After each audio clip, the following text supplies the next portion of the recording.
ഇത് വെളിയിലേക്കുള്ള up and down ഉള്ള സാധനം ഈ അടിച്ചു വെച്ചേക്കുന്നത് ഇത് രണ്ട്. അത് എ സിയുടെ പിന്നെ ബെഡ് സ്വിച്ച്, മറ്റേ സാധാ സ്വിച്ച്, പിന്നെ ഫുഡ് ലൈറ്റ്.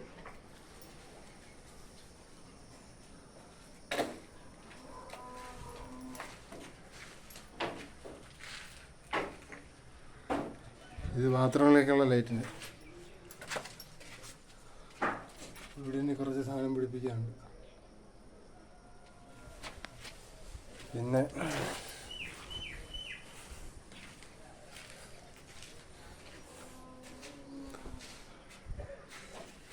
ഇവിടെ ഉണ്ട്. ഇത് ഒരാഴ്ച മുമ്പ് ചെയ്തിട്ട് പോയതാ. ഇനി ബാക്കിയുണ്ട്. ഇതും കൊള്ളിക്കാനുണ്ട്.